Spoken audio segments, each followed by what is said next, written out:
Merci Bananio social du Congo, merci. Nabino nyos obozuli bakuya kolanda biso na oyeboye. Tika ke sozamba liboso na yo ya kolanda émission, bo s'abonner et puis j'aime nabino ekozala les bienvenus sans oublier ba partage nabino parce que tous on a besoin émission oyeboye et landama partout bisika obo ba commande bazali pour na koyeba actualité oyo eza koleka na kati ya mboka na biso RDC Congo Kinshasa oyeboye lelo bomoni ndenge tozoloba awa boye situation ya mboka na biso eza vraiment mabe na Masisi lelo ba uti ko tumba plus de 15 villages et puis na Kinshasa koto boye tozoyoka il semble que non Félix a eu décision ya ko convoquer pour la 71e fois conseil des ministres au toyebi ils a ko abouti absolument na eloko ya malongati. Alors bandeko ba kongomani boye ba yango ke moko ya bino mobundeli ya mboka na kombo ya résistant Mimbenga na biso bilenge oyo boye telemaka pour sensibiliser bilenge na balabala pour ko saba descente sur terrain le 15 octobre tozana activité à monene marche pour ko telemela makambo oyo bato bazolinga komema biso na chemin de dialogue et puis na élection parce que on a tali ba image à jeune à Burkina Faso image wana interpeller conscience na ngai et puis to convoquer ki reno mbangu na baninga otozana na bango pour ko tali c'est que no bota la bilenge à Burkina Faso wana zo bilenge to ka cadre ba militaire mais ba jeune wana ba kende ko envahir ambassade de France pour na ko tali ça mécontentement ya bango na makambo obo ba français ba ko sala mais biso ba jeune ya Congo biso ba jeune kinois tozo mona et puis tozo sala loko moko te surtout ya wana za makambo ba Burkina be wana tali biso te mais boso bosana ke lelo oyo boye nde bozo mona pays Afrique ebele zu conscience et telemi pour na koloba que non tolingi changement vaut mieux vivre dans la liberté vaut mieux être pauvre mais dans la liberté que d'être riche dans l'esclavagisme. Donc lelo oyo boye ba occidentaux ba changer façon ya esclavagisme bozo mona ba yeli biso na ba ONG ba yeli biso ba makambo belé mais tout ça toujours na kati ya esclavagisme oyo boye bozo mona occupation ils na mboka na biso parce que lelo oyo boye ils na bato miso ba sepeli Russie a annexé 4 provinces ya Ukraine na kati ya Russie mais tozo bosana que Masisi Bunagana et puis bamboka misusu oyo boye ils na kati ya contrôle ya ba Rwandais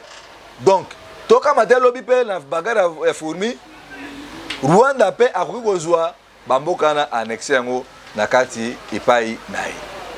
Alors bandeko balandi ya océan du Congo bozo mona que non moi na mboka résistant Mimbenga Bruno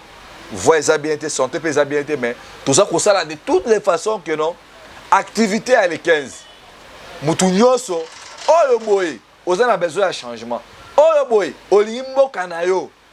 parce que tant bozoloba élection bokene élection kwa mutu za na sécurité mboka oh bagata mongata kotona nyonso za na sécurité et puis là vous allez voir que non ba congolais misu bazana kati ya conscience ba vidéo ebimi ba photo etamboli tant nga lobaka awa ke Bruno Mimbenga bunda bitumba pona Congo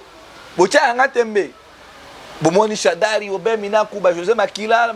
ba kabuya oya mama oseate kabuya oya IDPS na ba tunyonso na ba opposition ya Congo basangana ki bangwana bazo seka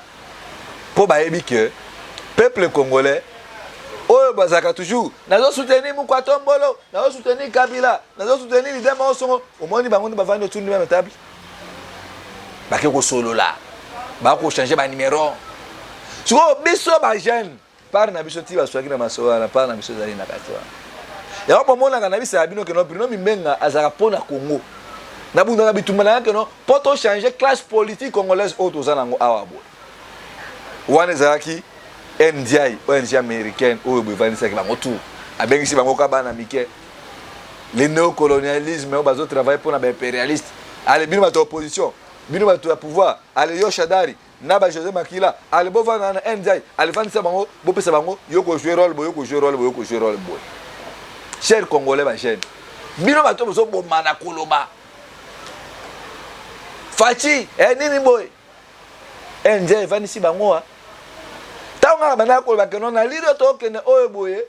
batu oyo ba mema biso na chemin à glissement batu ba ko mema biso na zela dialogue tout ça bolingi ba mona onde nini na miso ni pour comprendre que non les leaders politiques ndenge ancien premier ministre ivoirien loba cher jeune ivoirien ba politicien bozo mona bango oyo boye kai s'agit pour na intérêt na bango ceux qui ba localité ba yaka ko recourir pas bino ba jeune mais ceux qui ba yokani au mona bango ba ko vanda et puis na erreur na ba intéressé bino te ba jeune c'est ce que nous sommes en train de vivre bozo mona bilo mbenga kaoki mongongo pour na koloba nazo kitana ba desat na ba meka ou na ba fobak na ba bibo na ba mikonga na ipen pour na ko sensibiliser ba jeune nazato que non na araboy pour na sengono boso melanga miliki mongongo na ngabo non na yebi ezabi tumamboka mongongo na ngeka okate je suis là pour la république je ne suis pas là pour na osala ko caresser mutu mongo songo pakala bozo mona vezo kauka vezo bima malamu te parce que ça appelle oyo boye mutu na mutu yebilo kwa zosala nanga dozolo ba awa papa mona ke batu oyo baza ba mafie caméra qui awa bona est ba pesi caméra ba millions de dollars américains na est ba zo bisa caméra yo caméra mbongo na biso iba ekenda wapi na 2006 oyela ka biso Hippolyte Kanambe kaza congolais na 2011 oyaka na Kabila na 2018 oyeli biso Tshisekedi alors yo na 2023 pour la biso naye et puis mbongo na biso ekei wapi caméra le munoko azangelo kwa kuebisa bango yango bazo mona mboka na biso comme tel ezo senga ba jeune courager okola biso boye parce que le obomoli na Burkina Faso c'est un jeune âgé de 34 ans mais biso na Congo tozana ba jeune obo oza âgé de 32 ans 40 ans mais pour la makambo mboka les jeunes bazana ba futilité église de réveil toyeba que no bino mozaki na mission ya ko réveiller peuple congolais ce qui mutu raté éducation na école à cause na kati ya société et puis l'église est coupée sa mutu éducation mais telle la église de réveil au Congo église de réveil comment na église de sommeil et comment na pona ko rassonner peuple congolais au lieu bino motali sa ba jeune ke ba bunda pona mboka na bino bunda ngana loza occupé 112 jours 112 depuis Bunagana ils ont un contrôle à Rwandais maintenant peut tout le monde ba pasteur pour na côté alisa la église que no botala mboka na biso ekei botele mato bunda to récupérer mboka na biso mabele zo kende Congo ne mboka ngo mokengeli koi mboka ngo komona ngo léopard mais aujourd'hui mongongo ya bino mimenga zo kauka chaque jour pour na koloba pour na ko sensibiliser ba jeunes congolais botala ba Rwanda ba koti na mboka peuple za na façon oyo boye ajija kabatu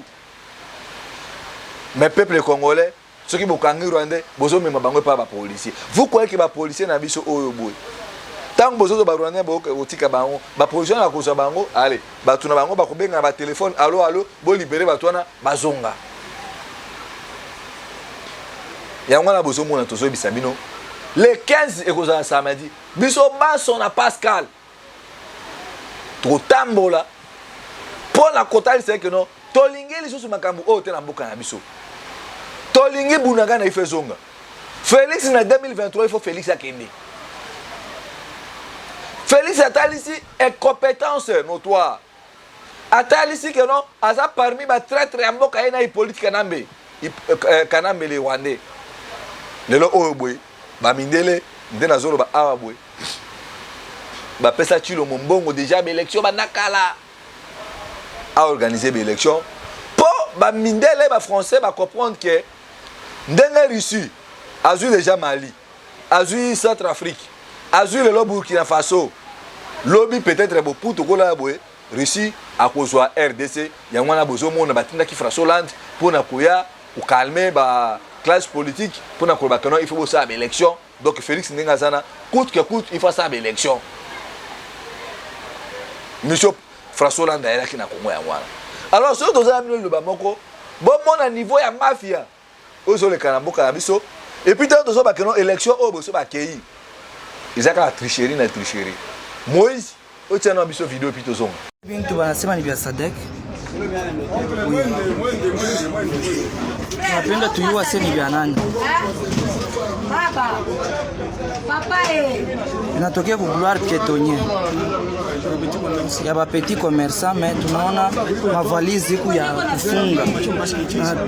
ase biende Kishasa kunatoka Kasumbalesa. Machine ya voter zo bima kote ya Bilanga na Gloire Piétonnier balobi ke eza biloko ya ba nani Sadek eza Sadek te balobi eza ya Sadek eza ya Sadek eza merci wana bomoni vidéo ba matériel ya seni euti na Kasumbale sozo bima bon balobi so eza ba matériel ya Sadek donc Félix aza suka na mutu même na maman Olive Lemba aza suka na basi o bokeno baza na souci ba kongomani te botala ba matériel ya élection o bato babiba ko organiser élection ba matériel moko kufa ba matériel moko njuluka bazo ba ke matériel eza matériel ya Sadek déjà la babiloko ya boe peuple congolais vous croyez que comme aloé ko bima en 2023 so bokine élection ya mwana zo mon importance tozo bato tambola il faut soulèvement populaire révolution parce que ba leader politique déjà ne bazana bango tout bakangi ba ona moleke baza d'accord soit va permettre glissement soit ba kine élection o ba yebi déjà que non ba ko gagner na bango te ya mwana yo mwana Congo bisiko zali le 15 samedi biso nyonso na Pascal tozo ba marche accompagné na drapeau ya Russie jusqu'à tête to tambola pour la koloba tolingi élection na Congo te mboka za na kati occupation le pays est agressé bato bazana beso ba ya na ko investir na Congo mais ba ko ya na lolenge ni tant que bazo mona serena na za na mboka te ba détournement mbongo ya société a signal bazo yiba ba projet nyonso bazo lancer eza malamu te alors na minute ya boy qu'est-ce que nous pouvons dire parce que si réellement bato o boy bazaki ne station à trouver solution à makambo est ou bien makambo kwa mutu na minute o boy rapport de force il n'y a qui déjà est en application mais tant que bato o boy bazo ba ko kenanzela ya rapport de force Félix connaît quelque chose boye bige bato o boy bazaki en pour parler na ba M23 bazoa ba fretila bango avion ba loger bango na Grand Hôtel lelo oyeboy Félix ne respecte pas ses accords alors Félix a commis contraint de bomoni ba Rwandais ba s'énerver ba ekosala oyeboy ba moni biso tout moni pour récupérer bonagana na masisi na ba mboka nyonso oza ozala tout ya est et puis nde nazolo ba awaboy po mona que non Félix na baka yango que Félix a kotika biso na ba problème et puis ko ça ba problème ko amikete mais ko ça ba problème ko très sérieux oh que ceux qui peuvent les Congolais to mundité donc ko ça la grave bota la buzoba ozo le kamboka na biso Félix ba Rwanda baza na Centrafrique kuna déjà pe na yo ki Félix ko alinga ba diplomatie ba lobi il faut Rwanda République centrafricaine na biso ba Congolais il faut to ça la réunion moko tripartite réunion moko tripartite to ko ça sur quelle base parce que na minute oyo boy ambassadeur congolais azaki na RCA akimi parce que ba Rwandais wana koluka pour ba bomaye mais pourquoi pas na biso so bokangi ba Rwandais bozo kana kotika bango pa ba policier ambassadeur wana lobika vérité que ba Rwandais ba cercle RDC côté ya Sud Kivu côté ya Sud Ubangi na côté ya Mongala donc Grand Équateur mobimba eza sous contrôle ya ba Rwandais mais lelo oyo boy ambassadeur wana akimi de tozolo ba abwe côté ambassadeur wana zali hibanité mais Félix azobi il faut que ça lisa réunion moko tripartite ata balobi koza mutu oyo bo tena na mozani yo lula ba diplomatie yo lula nzela ya kimia mais na makambo nyonso ber moko kimia pe ngosala mate bozo yiba mbongo baza ko bomba batu bino kaka kimia boza ko lobate yango wana mwana Congo telema le 15 toyebi ke toza na batu oyo bako soutenir biso te mais appui na biso eza peuple congolais soki le 15 yo telemi te yeba yango ke eza complicité oyo boye oza kondima ke non mboka na biso na kote ya libenge na zongo mboka na biso ekende parce que bokondima yango makambo nga bandaka koyebisa bino aujourd'hui Kisasa eza na keba keba na Matadi ndeko moko abenga mpona kobanga no ndeko Brino ndenge toza awa boye Matadi toza kotambola avec beaucoup de kenge yango nazo senga bino ba résistant biso moko ba résistant oya Kisasa oto bouger la capitale toza na réunion il faut to kutana to sangisa quelque chose eux ko permettre biso pour la mobilisation to se prendre en charge biso moko ba kinois ba congolais bana Kimbatseke bana Masina bana Maluku bana Lemba bana Matete to bimana sima ba leader politique bomoni ba photo za kotambola les abi na ko kisabino soni abi misi ba photo nde bazolia bazoseka bazo babota banyangala kato boy bango wana bazokende na nzela dialogue soki dialogue te ba okende ale bino bato PPRD bozwa ministère oyo bino bato oyo bozwa oyo bino okuna bozwa oyo boy ale députation bakaboli ba nombre de députés chers congolais bolingi tolo banini po bomona même na ba photo ba ngomba ko publier ezo interpeller bino te ah peuple congolais mawa ba kinois mawa ba image oyo boy il faut tourner réflexion botika ko bomana pour rien entre bino bato ya IDPS na bato ya ka oyo parce que bomoni tanto ba kino Félix akutana na Kabila tanto ba kino Kabila na Félix bakabona te bomoni ba image ndeko mobima ya mwana zo senga na bino tolo mwana no to se prendre en charge ba jana Burkina Faso ba zui responsabilité ya maboko na bango bien que bango za nzenga coup d'état mais biso to kosala que to benga na bakambi oyo boye bazo kosa biso na moy ke bazana peuple mais na butu bazana pouvoir bozo mona mongo na ngai zo forcer pour na sensibiliser pour na journée le 15 tobima ebele partout na Kisasa jeunesse eza espoir à l'obitene babisa biso jeunesse eza espoir à lelo yango na sengi na bino mutu nyonso olingi ko soutenir biso bomoni ke 2 semaines en auto zo kene mama osa musalati il faut interpeller biso tous on a besoin pour na bino tous ont conscience ba jeune na Congo lelo obo ba ba leader politique batali si na poisa que non on s'en fout de vous quand il s'agit pour nos intérêts to kokuta na to solo là bino bozela kaka tango simbaka te toka obenga bino ale bobimi na babala lokola ba vaso be esclave na bango po bokende babeta bino ba gaz baboma bino les 15 kozala sombele sou kabisa les 15 za journée moko décisif o boye biso ba jeune ki ça il faut to tika histoire na biso alors numéro zali wana plus 243 81 73 11 702 plus 243 81 73 11 702 bo soutenir biso na nyonso bokolemba bokobalwa bosaba mandia oui tozo senga lisungi po ezali kamwa mboka tozo senga pepa bato misu te to boye to kana ko senga ba Rwanda mbongo po so to ko senga ba Rwanda mbongo po to bunda pona Congo ba okanga biso minoko to kozala suna pouvoir wana ko bate mais tozo senga yo mutoza congolais congolaise yo muto lingi mboka na yo ozana besoin que no bitumba ba Brino bazo bunda